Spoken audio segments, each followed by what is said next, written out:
Well, good morning, everyone, and thank you for being here. I guess this is the first panel of the day, I think, navigating the transformation. We have a great panelist here, and I'm going to let them introduce themselves in a few seconds. But I'm going to start with an anecdote or a little calculation that a CTO of a great company that I think should be here in the crowd made. And he determined that every second, 127 new things are being connected to the internet. Every second, 127 things. It took me 3 hours to connect the 30 things I have in my home. So, by that time, I'm sure there were like hundreds of other things connected somewhere. So we all know there's a big revolution coming our way, a big tsunami. And this panel is going to discuss some of the more interesting things that how do you navigate through that, rough waters. We have a bunch of questions for you. We sat down and discussed some of the topics we think you're going to find interesting. But I'm going to start simply by letting the folks here introduce themselves. Deborah, please. It is, whoa, very loud. I used to be in theater, I talk really loudly.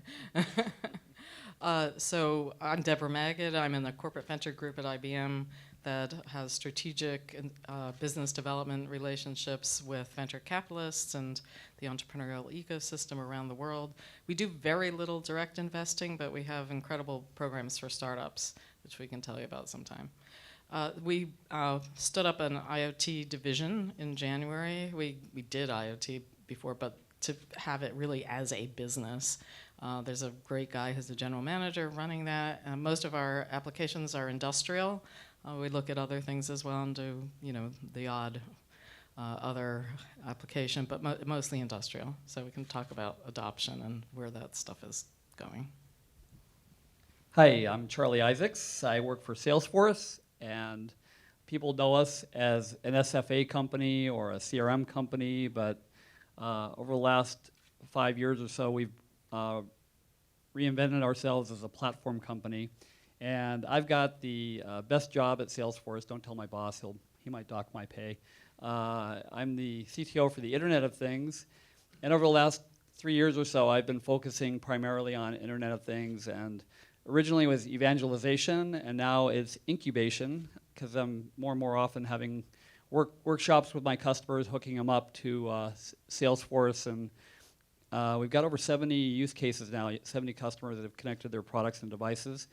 And this all started because Mark Benioff, about 3 or 4 years ago, at Dreamforce said that behind every device, behind every product is a customer. And he calls it the Internet of Customers, not the Internet of Things. We're arguing about that in the green room. Hi, I'm Debjit Mukerji. I'm a director at Siemens Technology to Business. And TTB is one of 2 corporate external innovation groups at Siemens. We have a venture capital group, which is kind of your classic CVC. We have a slightly different approach. We are very strategic in what we do. So we work with startups systematically to find collaborations with our businesses. So we work very closely with Siemens' businesses. Siemens, as you may know, is a big German company, engineering and industrial powerhouse. So we are in energy, critical infrastructure, healthcare, transportation, all these fields. And IoT is, frankly, one of those themes that is impacting all of our businesses. So we've been looking at it very, very carefully. We have a big corporate technology initiative around it. And in the next year, we're going to hopefully work with a lot more startups. Hey, everybody. Test. Check. Roger. Jeremy Foster here. I work at Microsoft. I'm a senior technical evangelist. It's good to be here. I flew down from Seattle. In my role now, I work a lot with software, as you can imagine. I like to write code. That's why I'm wearing a hoodie instead of a suit coat today. And so I'm working with a lot of back-end stuff. We are a back-end. Microsoft is a back-end behind the cloud, but also on the front end, we've got the new version of Windows can actually run on the client. So we're very steeped in Internet of Things, and I'm steeped in the Internet of Things in this role. But in my previous role in aerospace manufacturing, I was working on the 787, the Boeing 787 project, and a number of other factories, working with the data that comes out of the manufacturing process, analyzing that data, and making some sense out of it. So I have tremendous involvement in the Internet of Things, hope for the Internet of Things, and am really interested in the evolution of this and looking forward and trying to get over the fad and get into the real meat of it. Good morning. I'm Oliver Hutaff. I'm the Chief Financial and Operating Officer at Electric Imp. We build a platform for connectivity. We connect internet things to the internet. We go all the way down into the silicon with our own OS and basically take data securely, scalably, and reliable from the endpoint device all the way up into the cloud, where we connect into the cloud through any open API. And my name is Idan, and I'm a partner with DLA. We're the largest firm in the world. Hopefully that's a good thing. And I represent a lot of IoT companies, and I'm a big fan of this revolution with a lot of connected things back home. So I guess I'm a little bit of a technology geek in that sense.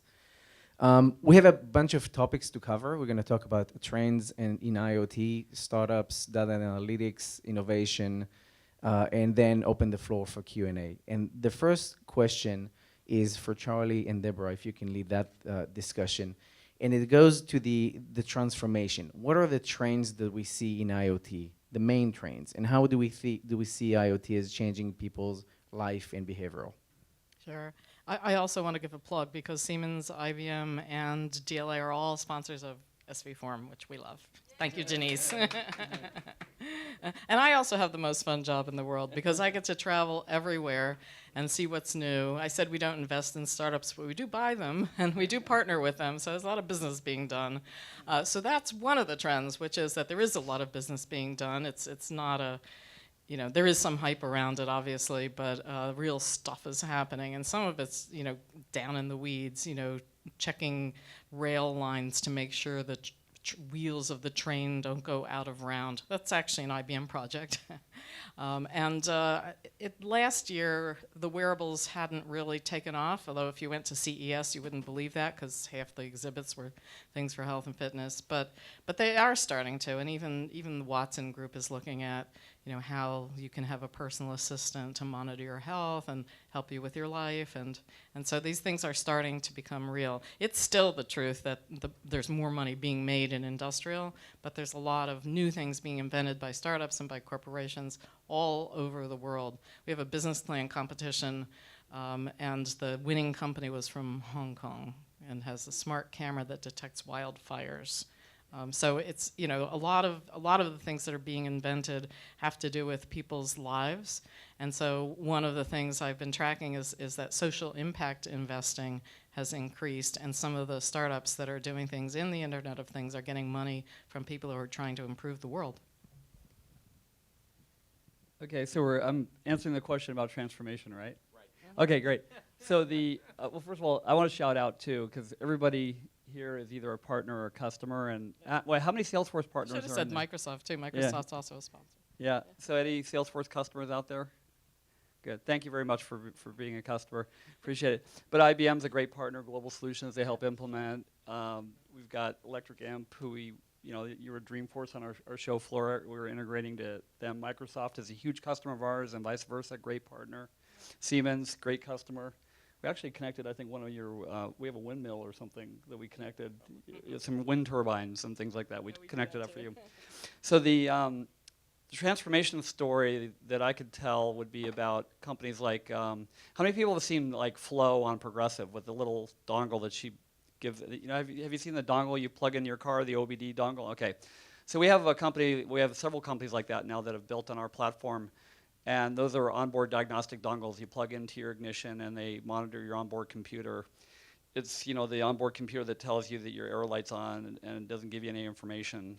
You have to take it to the service guy, and he charges you $100 to tell you that you need to reset your button that you could do online for free. But I'm getting off the subject. So you plug this thing in your car, and it'll help you manage your expense reports. It'll tell you when you started a trip and stopped a trip, and it'll tell you what your gas mileage was if you want that. So it's a smart driving assistant. And this company called Automatic built one of those, and they bought it from China for like $7, and they just wrapped software around it.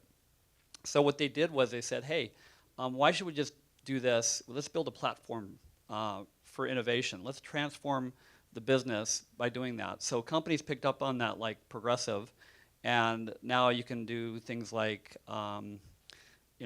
get safe driver discounts, right? But Automatic took it one step further. They said, okay, if I buy one of these little dongles, then I'm a consumer, and I can send an SMS text message to my wife when my airbag deploys. Well, that's useful. But what happens if you're an enterprise, right, which is where we focus primarily, even though this is a commercial, this is a consumer company.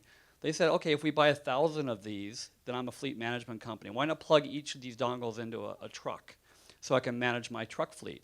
So if you're on a platform, what you could do is transform your business by connecting that dongle not just to the platform so you can see it, okay, where are all my trucks, but you can also connect to an ecosystem like I want to manage fuel tanks that also have sensors in them so I can see the fluid level. So you can provide fluid level as a service. So if there's a theme that we can derive from all this in a transformation story, it's about being able to scale out your business services to anything as a service, number one. Number two, to leverage an ecosystem. And we were having a green room discussion about IFTTT and other tools that help you do that, right? Connect one device to another.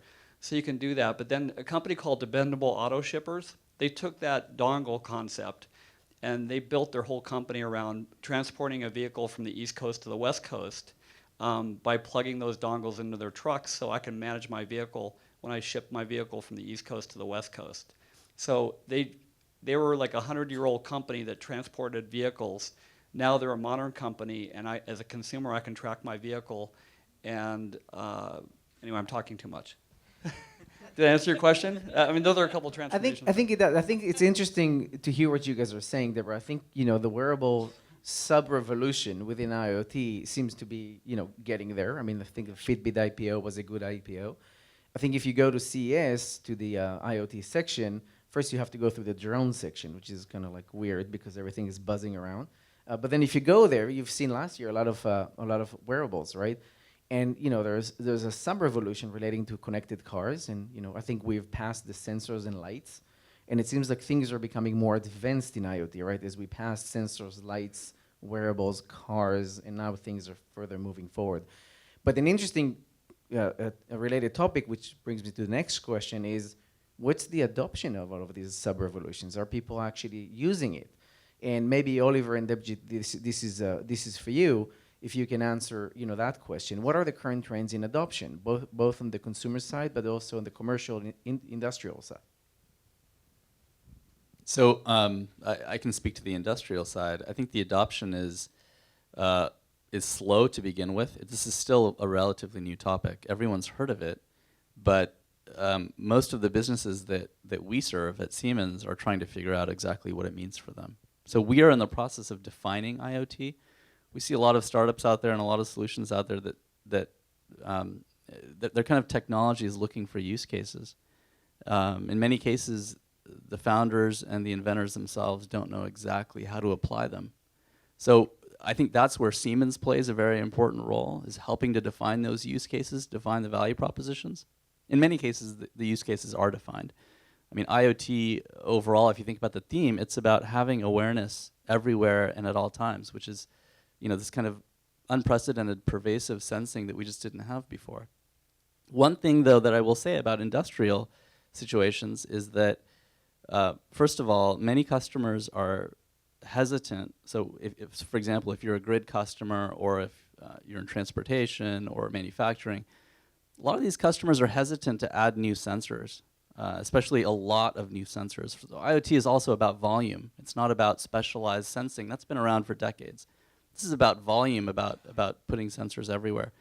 A lot of customers are afraid to do that because of security reasons, but also simply because of data overload reasons. If you look at a lot of industrial customers today, they're not doing enough with their data as it is. They're wasting a lot of it. They don't know what to do with it.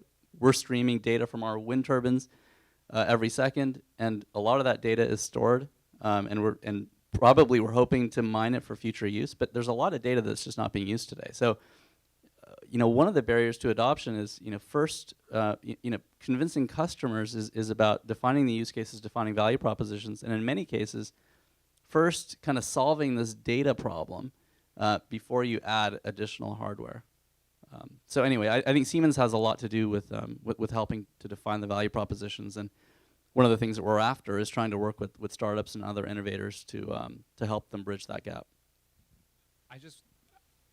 I just want to add a short addendum to that. I really love what he said, and I feel like we're talking about transformation, and before we can get to transformation, we have to realize that we need the transformation. You said that we have a lot of technologists that are looking for the use cases, and the people that are going to be applying this may not even know that they have a problem. I'm thinking about municipal sanitation companies that they just go to work every day and they empty dumpsters, right? They do it all day long, and they don't realize how much waste there is in driving to a place and emptying a dumpster that didn't have anything in it.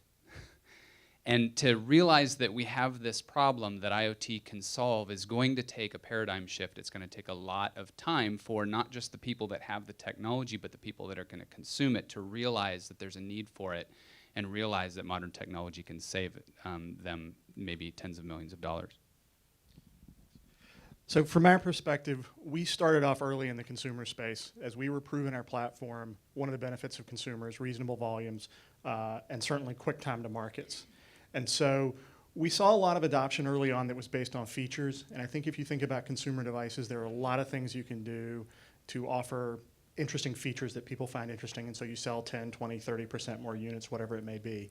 We saw a lot of new startups get funded and be successful with product offerings that were more feature-based than value-based. I think in the consumer space, it's a little harder for startups to find value in terms of how they utilize those features. One of our customers, who I believe is here today, is Haiku, who started out with something that was, principally a shopping assistant, a barcode scanner. You can create a shopping list in the cloud. It's a great convenience item. What they've done in terms of leveraging the value of the data is then work through back-end fulfillment in various locations. So you can either, for example, in France, they've got relationships with Auchan, which is one of the largest grocery chains in France. You can drive through, your order's ready. Or recently, they've announced deals with Walmart and Peapod for home delivery. But about 2 years ago, we really shifted the focus to the commercial and industrial space. And one of our early customers is one of the largest suppliers to the public utility grid. We've been working with them for 3 years, and it's still not a public deal at this point, and they still are in field trials. So I think in terms of adoption in the industrial space, getting to market in terms of regulatory approvals that are needed, in terms of just how quickly those companies refresh products and what the product life cycle is, it can take anywhere from 1 year for a simple retrofit opportunity up to 3 to 4 years if you're in a heavily regulated industry. So in terms of the way we look at the universe, the industrial space is huge over the long term. It just takes a long time for those units to hit the field. So I think the adoption in the industrial space from what's publicly available is pretty muted. But our pipeline in terms of what we see from customers and how many devices they're talking about connecting, has gone from sort of millions to tens of millions. And if you look at it in total now, it well surpasses 100 million units just because of what they're connecting that's already out in the field. That's interesting. I think beyond the data and analytics and the value, which I think is a big part of adoption, there's also the just the design and the user experience. And at least at the consumer level, at least in my personal experiences, I was struggling with my hub and lights and the camera. I still think there are solutions and problems to be solved at, just simply connecting those things together. Oh, let's put the light inside, connect the light and have it connect automatically. Why do I even have to go through the process? But those are design, and user experience, I think, issues that would have to be addressed. I think it's getting better, but I think there's still a lot of work to be done. But the data and analytics portion that Debjit, Jeremy, and Oliver, you all mentioned, touched, is I think, is also our next topic. And, Deborah, I think if you and Jeremy can address that question, that would be interesting. What is happening with all the data that we collect? How much time does it take it to start losing value? You mentioned that half an hour ago. I think it's an interesting piece of information. So what is happening in the background in terms of data and analytics? Yeah, I just want to say one thing about user experience, because I used to be a cognitive psychologist, so I pay a lot of attention to that. There are too many, and you talked about features, there are too many startups and even bigger corporations, especially in consumer electronics, who are doing things because you can. And that doesn't really speak to how people live and work. So how many people here really want a fridge that tells them when they need milk? You do, wow, because you do. Usually no one raises their hands when I ask that. So people really have to think about value and what people really want. So in terms of data, We've published these statistics. 90% of the information that's streaming off of all the sensors all over the world is not used at all. 90%. Most of it is never used. And of that 90%, 60% of it loses its value within a millisecond or two. So you couldn't even use it if you wanted to, if you didn't grab it immediately. And so what we do as a company is look at streaming information and how you pull information off of these devices, off of these sensors in real time, and think about where it goes, who uses it, how you analyze it. The Internet of Things is about the communications networks that allow you to move information around, which now works. These concepts are not necessarily new, but they didn't work in the past. And then having everything instrumented. I got confirmation that this is true. Every US soldier has an IP address. So there's an Internet of People as well. And you can track the people as well as the other things. And so we have this streaming information and the ability to analyze information and derive value of it. A lot of the use cases are in predictive maintenance, managing buildings, managing lighting. I just talked to a connected smart lighting company this morning that does things very cleverly for the people in the building, using circadian rhythms to think of what color the light should be at different times of day, and which has a real impact on people's energy levels. So all kinds of smart things being done with the information. Can I ask? Yeah, I want to ask a follow-up question from Deborah's question about the refrigerator. How many people would want a refrigerator that would notify you if the temperature dropped in the freezer and you knew within like 15 minutes your frozen foods were going to, which would kill me because I only eat frozen foods. If your frozen foods were going to be defrosted within an hour, you'd probably want, everybody. So I think, taking the data, and it's not just about putting the sensors to follow on Deborah's comments. It's the massive amounts of data, but it's actionable data, right? How do you take something that's useful from the sensors? And we have a couple companies that are connecting, like one company is actually connecting an enzyme freezer up, and their inventory is not just frozen Trader Joe's. Have you tried those frozen seafood entrees? Those are really great. No, that was a plug for Trader Joe. No, but if those defrost, you lose like. I don't think Trader Joe sponsored this event. Okay, no. Right. So you lose $100 if you lose your freezer. But the enzyme company, it's called New England Biolabs. They lose like thousands of dollars of inventory, and they get notified. They dispatch a field engineer. So I'm sorry, I didn't want to. I know there was somebody else was supposed to answer that question. Yeah.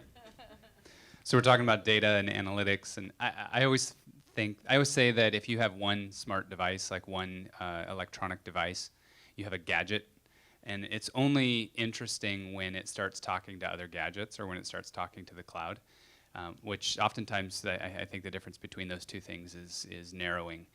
And so we've got this fad, this maker fad, where everybody's in these maker spaces and they're creating electronic things. And we've been creating electronic things for decades, and so it doesn't seem like there's anything new there. But the new thing is this connectedness.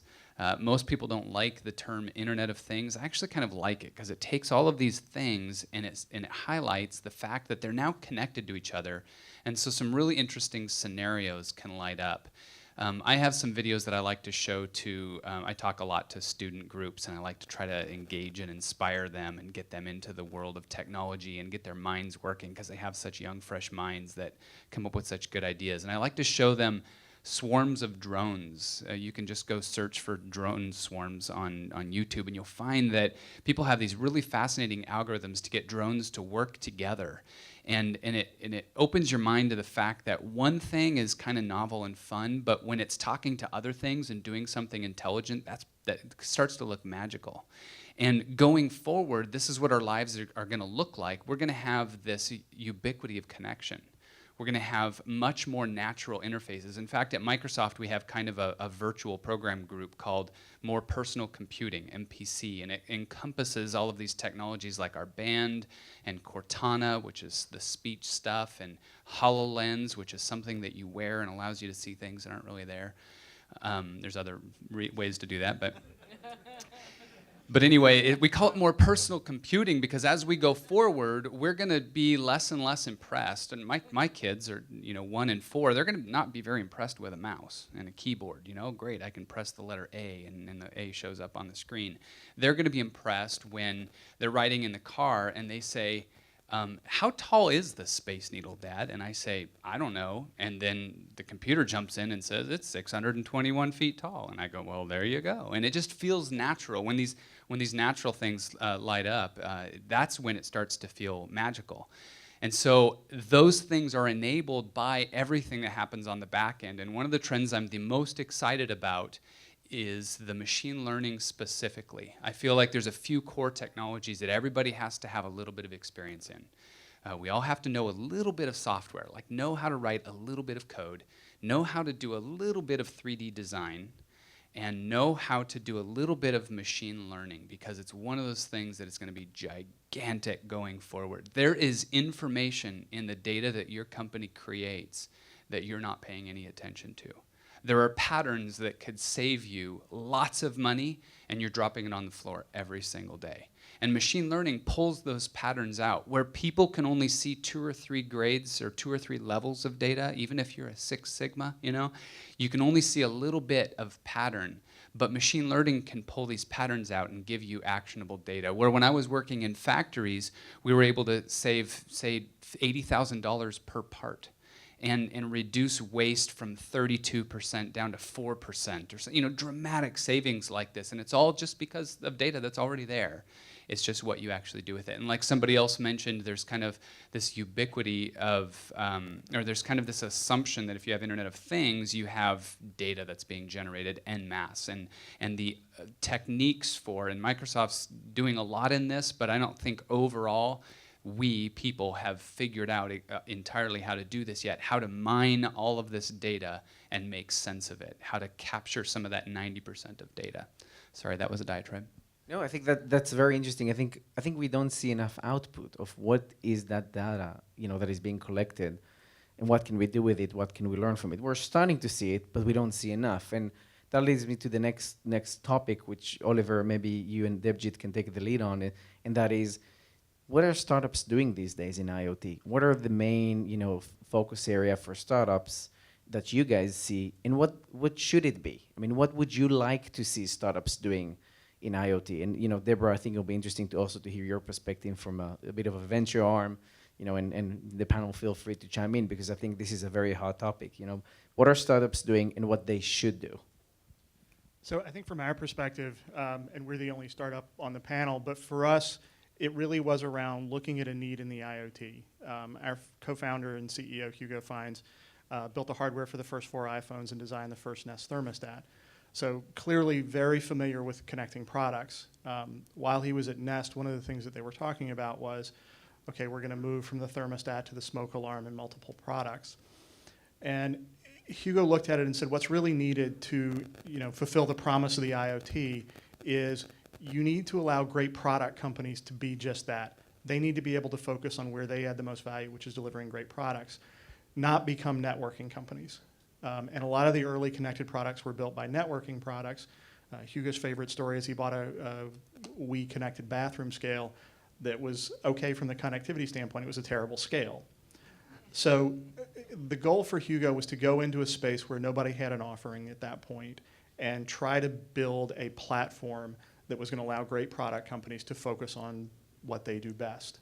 And so that was an area where the technology was there. It all sort of to coincide. We talked earlier about sort of the IoT and big data colliding. But also for startups, I think it's to be very focused. Do what you do it better than anybody else, and don't try and be all things to all people.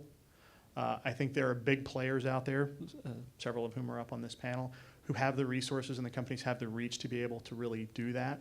So from a startup's perspective, I think it's to figure out what you do really well, make sure there's a path to market and there is a need for it, and that you're bringing something unique and different to the table. And that can be across any space in the value chain in terms of what it takes to connect a product. We partner with data analytics companies for as well. We partner with Salesforce. We've got one of our first commercial customers, Cybex, who uses a Salesforce backend. And part of that was because we solved a very specific need for them, and we were able to go with great companies as partners to create a full stack offering for them. And so for startups, I think it's just, figure out your space, focus on that and be the best at that so that you can offer your customers a great solution, but also find great partners. Yeah, and so I would agree with that for sure. The focus is really important, and making sure that you have a technology differentiation is critical. What I mentioned earlier holds here as well. So we really like startups that have identified use cases or have articulated business value already laid out. They know what they're doing. They know in which settings their solution is most likely to succeed, and they come in with that, which makes it much easier for us to kind of absorb it. We see startups, in so many different spaces. You asked about the technology categories. I mean, there's everything from very, very low power sensors to low power communications networks, both at the device level as well as at the infrastructure level. There's sensor platforms. Drones are incredibly exciting for a lot of industrial applications. I'm very excited when I think about IoT in distributed computing. So, Deborah talked about data losing its value in a very short amount of time, and that hits to many of our use cases, whether it be in grid or transportation. You may have to make decisions within a very, very short amount of time, and you can't wait for data to go back to the cloud. So what this enables is intelligence at the edge, or in the field as we call it, and that's a very exciting area, assuming that you're willing to invest that distributed controller with some authority to make decisions. But the interplay between the cloud and the distributed world is really interesting. So we see a lot of stuff in distributed computing and storage. Also, software platforms, so all of the middleware, managing devices all the way back to the cloud, and basically doing device configuration, management, security, application development and management. And then there are companies like Electric Imp that have end-to-end solutions, which are great because they're fast to market. It's kind of an out-of-the-box solution. So a lot of interesting ideas out there that we're very excited about. Why startups? Startups are agile. They're fast. They're nimble. There's a lot of uncertainty in this space. As I mentioned earlier, I think many people in the ecosystem, big companies, smaller companies, are uncertain as to how they're going to play in the Internet of Things space. They know that it's big. They know it's important, but they don't know how they're going to derive value from it ultimately. Well, startups have a big advantage because they can negotiate uncertainties and standards, the unfolding market, technology changes, and do things that big companies can't in many cases. So we're very interested in startups adding a level of value that, especially around the speed and agility standpoint, that really matches well the Siemens strengths. I thought you were going to mention my friend's company that you bought, eMeter, a while ago. Plug for those guys. You guys did a great job picking them up. They do electronic metering, That's infrastructure. a great company. Yeah. Data management, Well, I'm interrupting. By the way, here's a plug. We have a $150 million IoT fund, venture capital fund. So if anybody's interested, no. I think there was an article where one of the largest VC firms in Silicon Valley too. Anyway, IBM, but not as big as IBM. But go ahead. Well, there's one really nice trend with startups that I wanted to highlight, which is that there are thousands of startups that use IoT to do what they do, but they don't think of themselves as IoT companies, which to me says that the market is maturing a bit. So for example, in agriculture, people use drones to look at the fields and see what's going on. They have sensors that measure water. They have sensors that measure nitrogen in the soil. And John Deere tractors are connected vehicles and throw off data that other people can use, and they have partners who do use it. So these are ag tech companies. They're precision agriculture companies that reduce the use of water, reduce the use of fertilizers, increase crop yields, get the food to the chiller faster and to market faster so it doesn't spoil on a Maersk shipping container. All of these are IoT applications, but the businesses don't think of themselves that way. They think of themselves as ag tech companies, and that's, to me, is one of the most exciting sectors right now for startups. That's very interesting, the perception of being an IoT company. I think eventually pretty much everyone is going to be an IoT Like everyone's a mobile company now. Right, Who right, talks about themselves as being a mobile company unless they're really just analyzing mobile apps, and that's their top line message. But most companies are mobile companies, and they don't talk about it that way. So we have about 7 more minutes to go for the panel, I think. And I want to ask last question, Jeremy and Charlie, to briefly discuss what you guys think the future of IoT holds. And then I want to open the floor for questions. So Jeremy, Charlie, just very generally, what's the future of IoT? What are we doing here? You're asking us to predict the future, right? Exactly. Did you guys bring your crystal ball? Right. All right. I brought props, but also. I'm really excited about the future of it. I like what Deborah just said about the maturing of it. You'll kind of see that it's maturing when it starts to disappear and integrate. I mentioned earlier that it'll become more natural, that it'll become less explicit and more implicit. It becomes invisible. Yeah, right. Yeah, it's just there. Just like software is just there, you assume that there's software in your car and software in your coffee pot. There's software everywhere. And likewise, there's going to be hardware everywhere. There's going to be hardware on your wrist and hardware in your coffee pot and everywhere. So the future of it, I think that it's going to become invisible. It's going to kind of go away, and it's going to be opening up. I think that the data behind it is where the sensors and the data behind it are the two places that it'll add the most value. The sensor. The individual sensors, there's not a ton, in my opinion, of innovation in what sensors exist. It's the combinations of sensors and what the combination of the sensors means. So you put a sensor in a phone that's an accelerometer, great, those have been around for a number of years.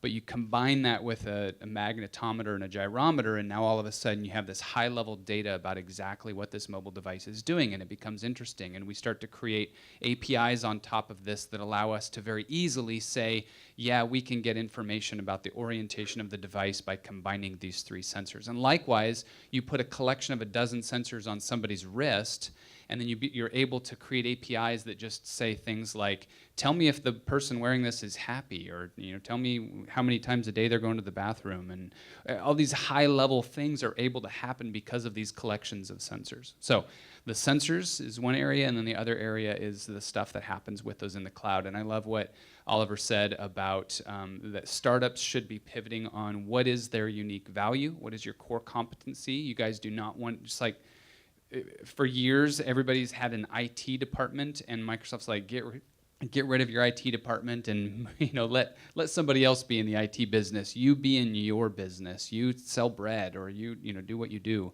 and likewise, figure out what it is that your company adds, what core value you add, and there's a lot of space in data analytics to pull data out of what's really happening. So. Do I have any time left? No, I'm just kidding. So you have about 30 seconds. Between 30 40, 39, 38, Okay. 37 seconds. So what he said. No. Okay. So the future, as I see it, is, and he brought up like medical type scenario. So I brought different props that will fit in my pocket. Can anybody guess what this is? Probably not. I can't even guess what it is. It's this is it's a startup company called OrthoSensor, and it goes in your knee. It goes between, if you have a knee replacement, they put a metal plate in your knee, and there's a piece of, this is really disgusting. If you want to see the YouTube video, you want to get nauseated, go watch the YouTube video about how they implant this in someone's knee. But they used to have to guess when they did a knee replacement, and they'd position it in the OR, and they'd say, yeah, that feels about right, and then they'd stitch you up and send you on your way, and about 10% of the time it would be effective. Now they have this thing, it's got 3 little sensors on each side of it, it's got an antenna in it and some batteries, and you can scan it while the surgeon is implanting it between the knee plates, and it'll tell you if the pressure is equal between the sides of the knee, so they can tell that it's been implanted properly. So that is not only the future, but that's the present, because what they're doing is they built on a platform, right? So this knee replacement can communicate with the RF reader or a Bluetooth scanner, whatever you want it to communicate with. It'll communicate with the doctor's office. So it'll know how well it was installed. It'll know how well I'm operating it, right? It'll show efficacy. It will eliminate things like fraud, because it knows that it's registered as a serial number in my knee. It knows it's connected to me as a human, and it's in a record in Salesforce as a patient record that has this actual serial number. It knows it has images of the OR scan of the device in the patient record. So this is literally behind every device. There's a customer because there's a patient, right? And there's a doctor using the information. So, but let's take that to the next level. So it's a platform so that, guess what? When they build an elbow replacement or if they build a shoulder replacement, they just build on that platform and they plug and chug the same app that they built for this will work with that. It's just a different device. And it's got, may even have the same sensors in it. So wait, let's take that to the next step in the future. So it'll know what I have in my body, right? When I show up at the doctor's office, they'll know what situation I'm in context. If I choose to, and there's privacy, there's security, there's all those things that people are freaking out about now, other than freaking out if you're already YouTubing the video about the knee replacement. You're probably freaking out about that. But regardless of that, it'll know my personal situation. But if you've got these devices in your body, including the wristband that he was talking about, it should know where I am and what I'm doing at all points in time. So Charlie, you're talking about the IOJ, right? The Internet of Joints? Internet of Joints, right. But it goes beyond that. This is the Internet of J as journeys, too. So I'm on a journey everywhere I go. I'm going to the airport right after this, right? I'm going to go check into the airport. Why? I have a NIMI wristband that knows my heartbeat signature. That's available right now. So why should I have to authenticate into that stupid ticket printer or the boarding pass printer? It should know. I should be able to turn my wrist like that. It should know it's me. I shouldn't have to pull out my card and figure out my record locator and all that. So and then it should guide me through the airport. I got another prop. It should guide me through the airport with, I've lost my beacon. I usually carry a beacon with me. Oh, here we go. Here's a beacon. This is like a, yeah, this is an Eskimo beacon, exactly.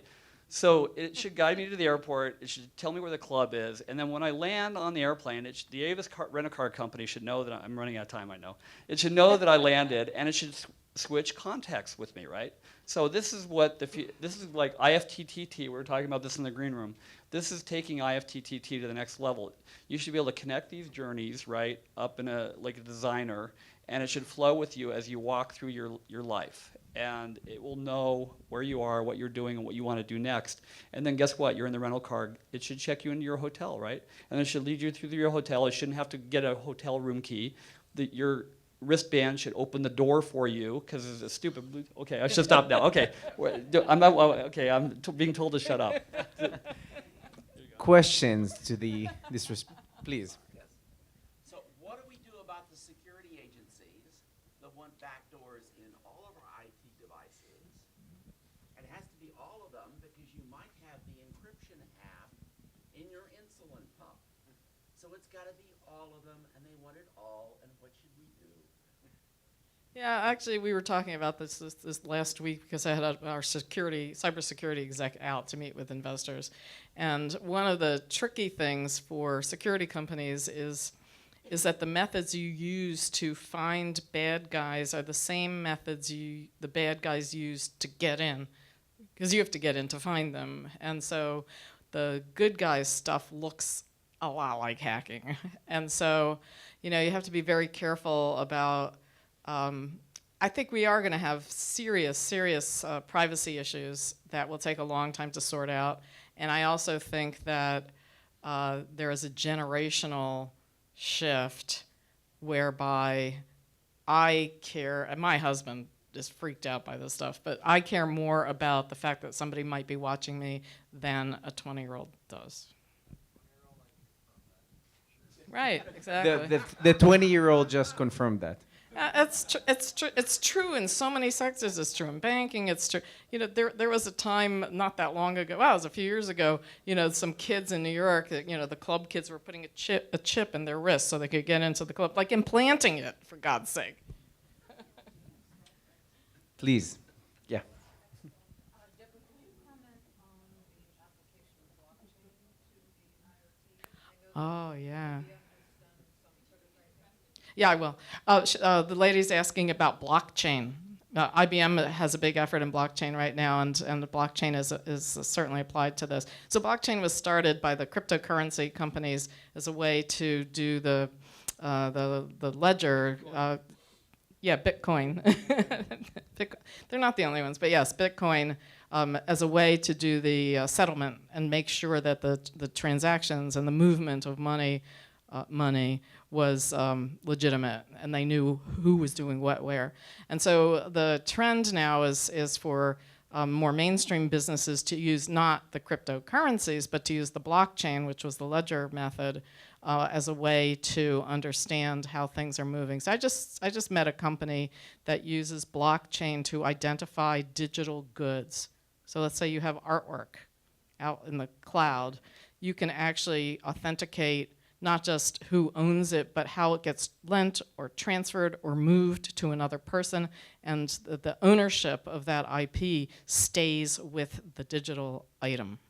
And so you start to see blockchain used for that kind of thing in healthcare, in intellectual property management, and just as a way to authenticate who owns what and where and how it moves around, and to have transparency for that.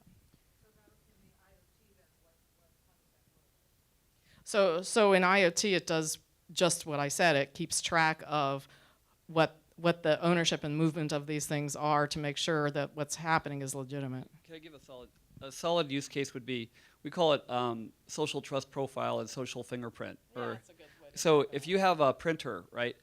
So as soon as you manufacture a printer, it should know where it was manufactured, which factory, maybe even the workers that are associated with that put that together, right? So then you ship that to the distributor, and then it sits in a warehouse, and that it should know exactly where it is at all times, so it gets scanned again, right? And so you know that you see the whole audit trail of the print, and then it goes into Best Buy store. And I walk up to the printer in the Best Buy store. It has a specific blockchain associated with it, which would also be attached to a use case in the cloud, maybe, that would push me information to my smartphone as I stand next to it. It should know who I am and what I'm doing and what context I'm in. Again, it's about the context. And this is kind of entering the futuristic question again, but these are things that we're experimenting with that would allow you to take the blockchain concept, and then if you take that printer and then you resell it, or if, like, say I recommend that printer to my friend, that starts to store all this data about loyalty, right? I'm recommending this printer to a friend, and then that whole fingerprint gets associated with more and more people, and it snowballs, and then you can derive things like customer lifetime value, customer lifecycle value, things like that. Does that make sense? I think we have time for one more question, last one, but please. We've had some great examples from the panel about what's going on today and things, what the future holds. Are you able to comment on where you see the profit being made both today and in the future? Where is it within the Internet of Things, technology stack, and which vertical? Yeah, the question was about where is the profit for businesses in Internet of Things. It's the same as in other areas of technology. It's not in the things, it's in what you do with them. So the profit's all in the higher levels of the stack in the application layer. When I was in the aerospace factories, the profit was not in the software algorithms that we were able to run. It was in what was happening in the composite material that the people didn't know. So that's where the value was in this chemical process that was kind of obscured from the industrial engineers. The value sitting right there, and every part turning into scrap because of that. And then the software was just used to bring out that value. And likewise, these little things are going to bring the value out of real life situations. Yeah, one of the other things I wanted to mention is that, going back to the issue I raised earlier about pervasive sensing, knowing what's happening at every point, at every time. One of the things that's happening is this business model transformation from products to services. So everything is moving now towards what we call servitization, or basically service-oriented models, where before it was a one-time transactional relationship with the customer. Now it's a recurring one, and we're selling everything as a service. And we're going to see more and more of that. Absolutely true. Energy is a service. Today, lighting is a service. Everything is a service. Pay per use value. Right. Yeah. Thank you very much for listening. Thank you for a great panel discussion.